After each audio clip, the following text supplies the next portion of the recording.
Hi guys, nandito tayo sa Talon Santol, Jaya Cavite or General Emilio Aguinaldo Cavite, which is a city or a town dito sa highest parts ng Cavite. And magluluto kami mamaya ng fish and chips. So, samahan nyo kami, sit back, relax, and just enjoy the video.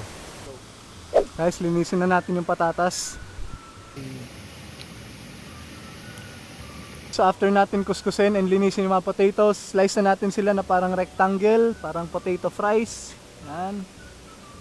So very simple. Ilagay natin. Okay. And once okay na yung kulo natin ng tubig, so check natin bro. Medyo mainit na siya. Sumisingaw na. Yan, buhos natin. Buhos mo lang lahat.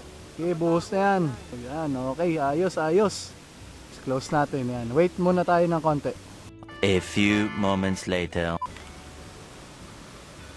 Yan, okay siya. Medyo crispy. Okay.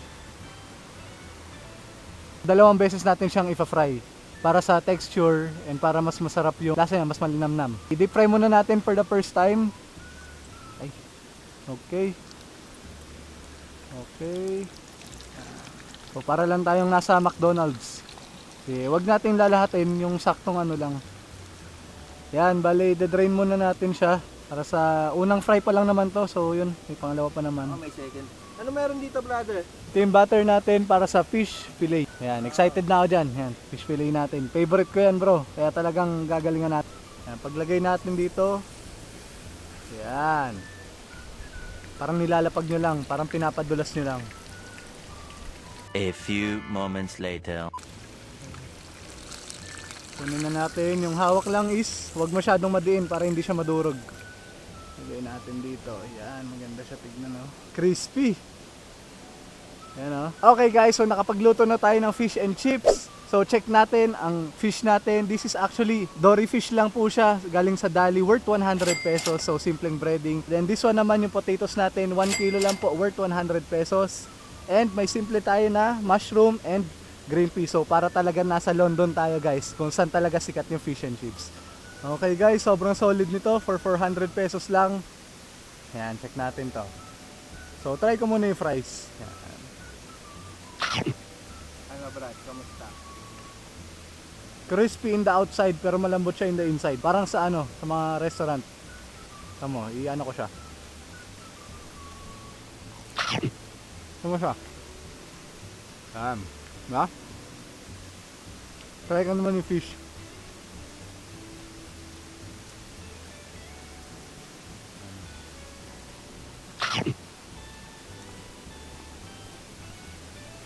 Sarap ba, brother? Solid. Parang sa restaurant. Simple lang yung paggagawa natin. Tignan mo. Tignan mo inside. Shit. Hindi siya mamantika. May way ng pagprito, hindi siya mamantika. Okay, bite pa ako ng isa. Sarap bro, sarap. With mushroom. Yan. Sa mga green peas yan, favorite ko yan. Alam ba nila ng fish and chips is staple food for Europe? Especially in London?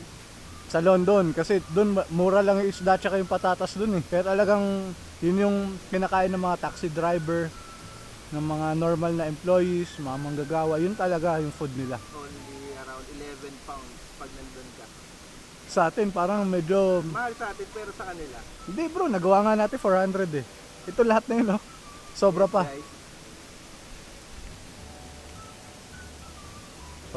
Sarap. Legit. Hindi na at crispy pa rin siya, no? Kahit malamig na, no? Kasi yung ginawa natin yung double fry, tama yun. Boil mo muna, fry mo ng saglit, palamigin mo ulit, tapos fry mo ulit para maging crispy naman yung labas. Guys, the place here nga pala, medyo nahirapan na kami bumaba kanina. Probably umulan kahapon, no? Binagyo rin kasi may mga punong tumumba, eh, no? Ngayon, may konting puno na tumumba. Pero on the positive side, kami lang yung nandito. So pwede kami mag-vlog to kung anong gusto namin. May enjoy ito ng mga mahilig mag-hike. Ma-enjoy to ng mga mahilig sa mga adventure talaga. Okay guys, so basically ito yung falls. Yan. Kakatapos lang namin kumain. Sobrang solid. Yan. So yung taas niya, basically kasi tumatalon din ako sa ibang cliff jumping areas. Estimate ko nasa 10 meters din siya. Ayan. Ayan, around 10 meters to kataas. If tatalunin. So actually pwede naman talunin siya. Pero hindi natin alam kasi kakaulan lang. So possible may mga debris, may mga bato. So yun, kailangan muna i-check din muna siya. And medyo mahirap din yung pagpunta sa baba. Yan. So yung pagpunta naman siya sa baba, dadaan tayo dito paakyat. Tapos pababa doon.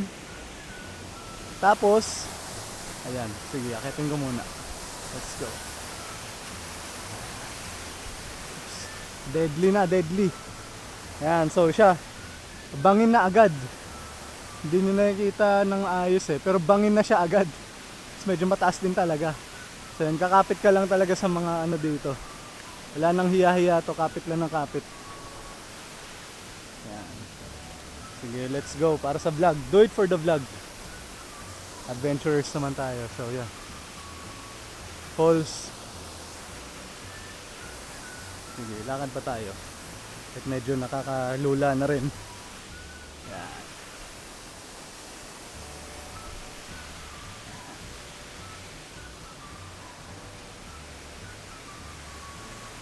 Ganda siya actually. Ganda siya. So yun guys, talagang medyo nakakalula din. So yun, I think yung puno na yun nahulog. So may mga puno kasi siya dyan eh. Well actually, yun din naman yung pwedeng akyatan. Kasi dyan siya umaakyat. Tapos dyan aakyat yung mga tao. There and then there. And then dito yung magiging daan. Tapos dito sa atin. And then yan.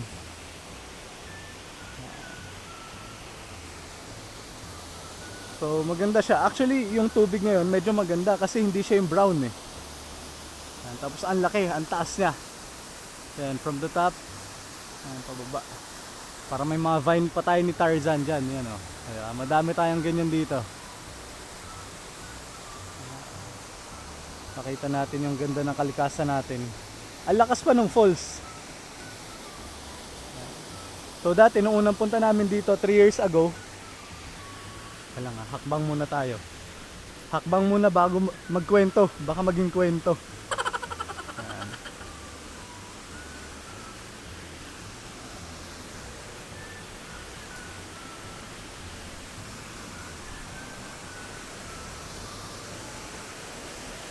Ayan, ang ganda talaga oh. Picture perfect siya eh. Ayan siya oh, ganda.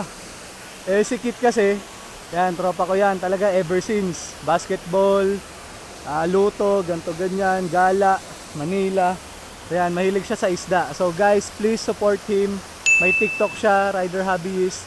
Ayan, so sa mga isda, mga trivia about sa mga isda sa Pilipinas. Ayan, i-follow nyo po siya.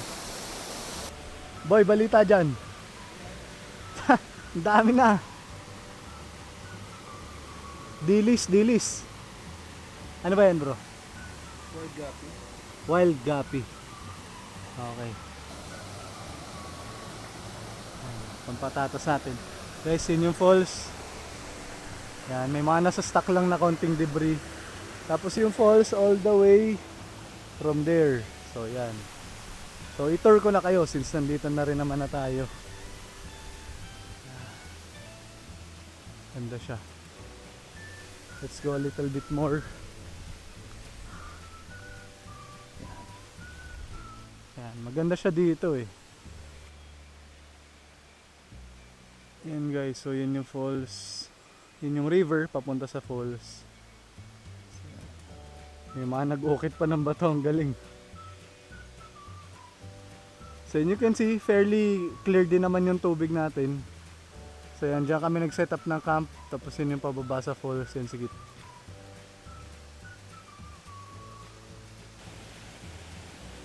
Yung mga rocks dito, kahit sa batuhan, madali lang siyang apakan. So yun, clear pa siya. Ganda. Very clear. Okay guys, so dito nagtatapos ang ating mini camping and adventure dito sa Talon Santol, sa Jaya Cavite, General Emilio Aguinaldo.